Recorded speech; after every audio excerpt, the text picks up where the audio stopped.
The NBA playoff brackets are now officially set after the Miami Heat and Memphis Grizzlies go on to be the 8 seeds in the Eastern Conference and the Western Conference, respectively. We're going to look at those brackets, but first, we're going to look at those playing games tonight and what they meant for the NBA. We're getting into all that and more right after this. Welcome to the number one place for your daily basketball news and analysis, NBA Central.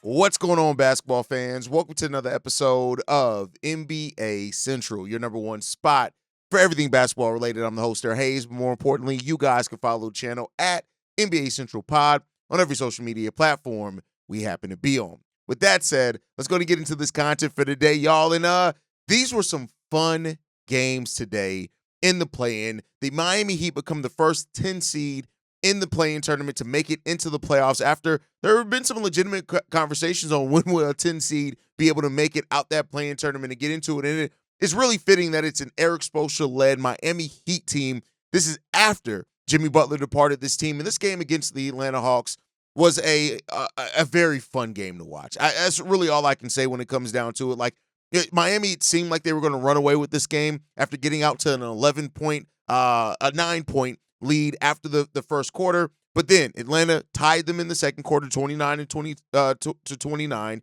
They tied in the third quarter, 24-24. And then it took Atlanta to win the fourth quarter to push it into overtime, where in the overtime period, the Miami Heat just pulled away in this game. Like, Davion Mitchell made so many big plays for this Hawks team down the stretch of this game. I know he finishes with only 16 points, whereas Tyler Herro finishes with 30 points, who he also made some really big shots, as did Andrew Wiggins, as did Bam Adebayo. But Davion Mitchell making big plays on both sides of the ball. And it's something that may just not stick out from you on the stat sheet, drawing fouls on the defensive side of the ball down the stretch of a game as well. Like, this was a game of runs, right?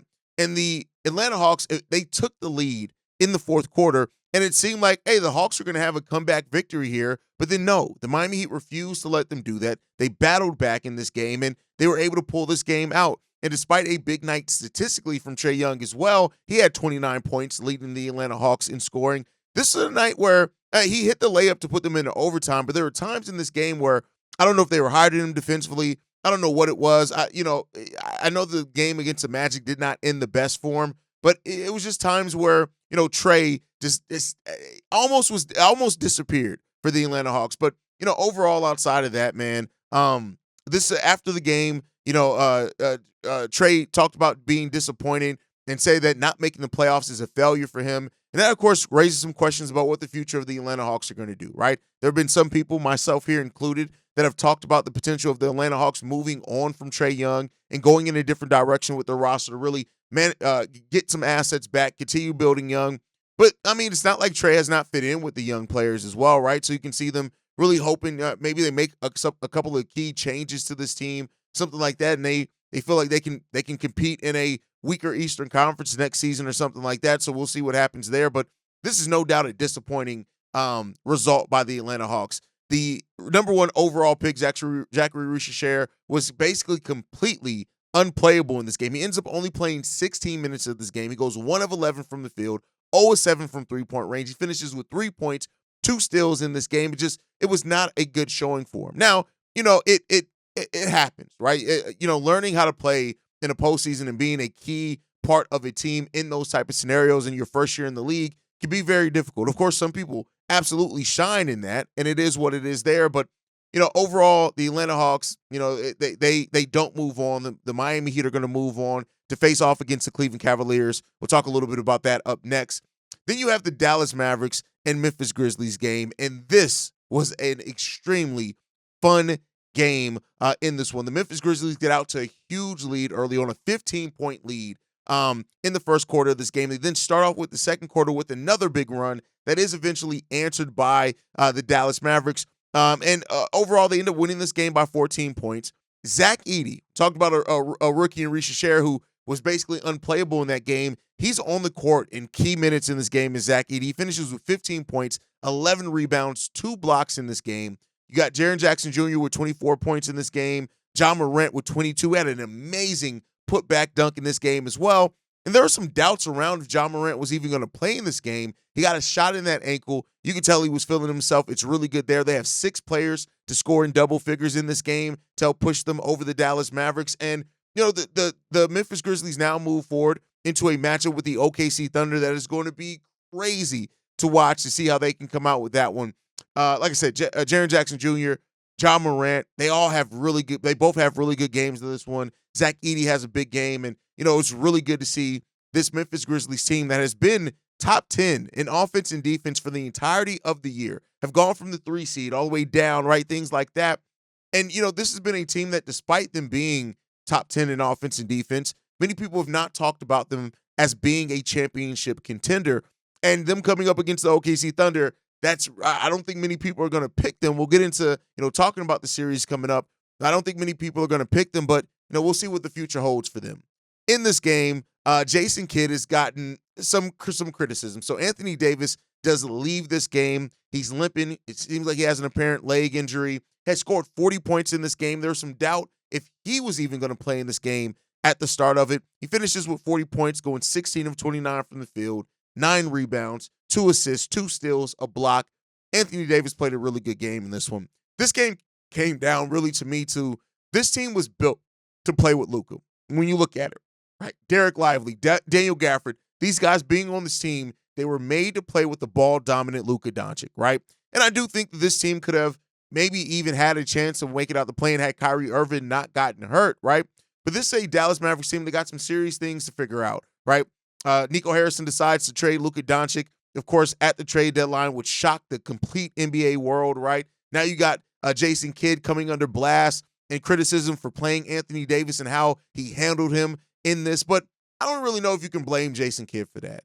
Anthony Davis is a guy that he wants to shed that moniker of being injury prone. That's something that you could tell Anthony Davis does not like being on his name, and he wants to stop that if he can. And I'm sure Anthony Davis wanted to play in this one, right? But, people pointing out that they should have taken him out of this game earlier. Anthony Davis, when they realized it was not going to be going their way, they had no real chance of winning this game, and they should have looked to do something different and moving, getting Anthony Davis out that game. No point in getting hurt in the playing game when you got a whole thing to look forward to, right? But the Dallas Mavericks face a harsh reality now after trading Luka Doncic. Nico Harrison, just every time he talks about the trade, it sounds stupider and stupider when it comes down to it, right? But, the way that the Dallas Mavericks are trending now is by design. That's what Nico Harrison apparently wanted. He knew what he was going to do. Now, he didn't plan on Kyrie Irving tearing his ACL or Anthony Davis suffering a major injury in his first game playing for the Dallas Mavericks that left him out for a while. But this is where the chips fall where they are, right? And I think both these teams that lost today, in the Dallas Mavericks and the Atlanta Hawks, are going to have tough decisions to ask themselves about the future of their team and where it's going, right? Do the Atlanta Hawks look to move on from Trae and get some assets back, go younger, and just build more organically, right, with that timeline? Do the Dallas Mavericks completely blow it all up here in the offseason, or do they try to make some key acquisitions and moves that better fit the roster? You're not getting Kyrie Irving back until January of next year, right? So that's a thing, right? That's basically a whole year of not having him around. So you got some tough things to for both these franchises, and really all the franchises that got eliminated in the play-in. They got some tough things that they need to ask themselves and look at themselves about where the place of those teams are. But that's a story for another day. That's an episode for another day. As of right now, we're going to shift the focus to talking about these playoff matchups now that the brackets are officially set, right? So with that, let's just go through and briefly look at these, right? You have the OKC Thunder against the Memphis Grizzlies in the first round here. This tips off on Sunday, right? So they got a little less than 48 hours from the ending of the game to get ready for that one. This is going to be a interesting battle because while the Grizzlies are top 10 in offense and defense, the OKC Thunder are just a buzzsaw. And not to put everything on the rookie because that's not what I'm doing here, but I thought that Zach Edey was going to be one of those players that could be hard to play in certain playoff matchups. And this is the type of one that you worry about it with. And how he really plays in this matchup is going to be really big for this Memphis Grizzlies team. But I really don't see the OKC Thunder slowing down anytime soon. They beat teams with a historic net rating. And the Memphis Grizzlies have been so inconsistent that I just, I'm not going to pick them to upset the OKC Thunder. Next up, the Clippers and the Nuggets. This is a series that I think could be extremely close. I think this can come down the wire. I think this can go 7 games. I think it will go 4 games. I think the Denver Nuggets are going to pull this one out, or the Clippers are going to pull this one out, I should say. But I can't say that the Nuggets can't win this game. It just depends on how things really shake out in the story of the series. But, the Clippers have been playing so well. You got James Harden and Kawhi Leonard playing really well together. Of course, Norman Powell and Chris Dunn, these players that have had really important seasons and all that, right? Chris Dunn could absolutely cause nightmares for already hobbled Jamal Murray on top of everything else, right? All those things play a part into this series really being a series that I think could be one of the more fun and back-to-back series that you can have in this, right? But I got the Clippers pulling this one out. Next up, the Lakers and the Minnesota Timberwolves. This is a interesting series to predict, right? Because you have the Timberwolves that have been really solid on both sides of the ball. Their defense has really stepped up on the back half of the season. Of course, the Lakers made the trade deadline move to bring in Luka Doncic. Their front line, they've been playing really good defense statistically when Jackson Hayes is in there, but then like Rudy Gobert being there and some of the pressure. Julius Randle is going to be a real big key in this one. What version of Julius Randle do you get, right? We already know Ant is Ant, right? He's going to play amazingly well, and Anthony Edwards can be the best player in the series. I don't know if it's going to be this series though, but this is going to be another close one to watch. Lakers are probably going to pull this one out, but I wouldn't be surprised if the Timberwolves do. And then my most exciting series, right? I will be live on the channel for a watch party here and on playback for the Rockets versus Warriors game on Sunday, so keep a lookout for that. But this is an interesting battle, right? Old versus new, youth versus experience, whatever you want to say. The Rockets are the 2 seed, the Warriors are the 7 seed. And while a lot of people are counting out the Houston Rockets because of their youth, because typically in the NBA you have to fail before you succeed, the Golden State Warriors are a team full of Grizzly vets, right? Led by Steve Kerr. Of course, the Rockets have Ime Udoka, so this can really turn into one of those X's and O's chess matches, right? But I'm really trusting the Houston Rockets defense here. I know their half-court offense leaves a lot to be desired, but Amen Thompson, getting to put him on Steph or even on Jimmy, I think could really disrupt. And you're going to need, especially with Jonathan Kuminga apparently out of the rotation, you're going to need Steph and Jimmy to have big offensive nights. And I think that the Houston Rockets could be set up to really kind of exploit some of that. So that's where I'm going. I'm going the Rockets in this series. I would not be surprised at all if the Warriors end up pulling this one out. But I think this is going to be one that goes the distance. I've said before, this has the makings of 2009, Boston Celtics, Chicago Bulls all over it to me. So let's see if we have an amazing series out of this one. Let's switch over to the East. The Cavs and the Heat. Cavs are winning this series. Listen, the Heat, with having Eric Spoelstra as the coach, all that, they can absolutely win a game. Maybe they can win 2 games to make it interesting. But the Cleveland Cavaliers have been too good, too consistent, too well coached, too much depth. I think they're going to pull out this series. I wouldn't be surprised if the Heat only get 1 game, or even maybe a sweep. But I got the Cleveland Cavaliers winning this one. The Pacers-Bucks. Every time I'm asked about this series, I probably have a different answer. Giannis, right? Dame's coming back in this one. I don't know how much that plays into helping the Milwaukee Bucks, because I think they're a worse team defensively when Dame's on the court, right? But I look at this Pacers team, and this is a team that isn't consistent, right? Tyrese Halliburton has had his own problems with consistency, and when that happens, it really throws this team off completely. So I'm looking out for that as well. But if I had to pick this one, I'll say I'm going to pick the Pacers today. We'll see if that changes. That can change if the Bucks still away game 1, but I'll pick the Pacers here. The Knicks Pistons, I have the Pistons in this series, right? And I think that comes down to Cade Cunningham he's going to exploit Jalen Brunson. I think he's going to completely kill Jalen Brunson. He's going to hunt him out in every offensive set that they have. They're going to exploit that. I also trust the Detroit Pistons defense with Jalen Duren, Isaiah Stewart, and how they've looked defensively. And overall, the vets as well, Tobias Harris and Tim Hardaway Jr., 2 guys that I did not really think they were going to have the impact that they've had for this Detroit Pistons team. But I think the story of the season for the Pistons has been Cade turning into a star. I think that continues. The New York Knicks have had their own issues, their defensive woes. I know Tibbs is an amazing defensive coach and has that reputation, but this Knicks team, it hasn't had it.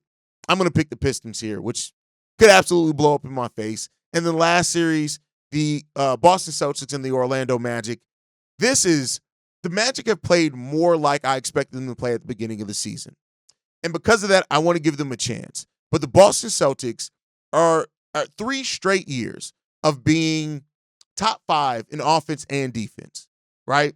And with that, teams that have repeated and being top 5s in offense and defense, only 2 teams, right, out of the, I think, 5 or 6 teams that have reached that mark did not win a title. And I think, not even to say that I necessarily have the Boston Celtics winning the title this season, but I don't think they're definitely not going to lose in the first round. I think they're balanced offensively, defensively. I think that they can stop one of Franz or Paolo and really make them inefficient in this series, and that completely disrupts the Orlando Magic's offense.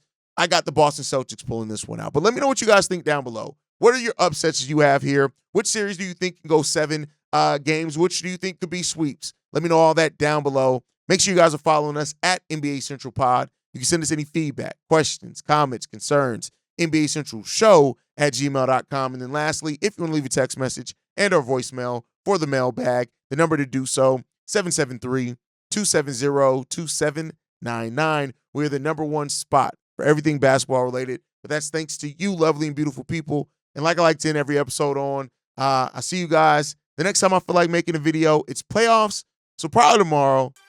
Peace, y'all. This has been a presentation of the Breaks Media.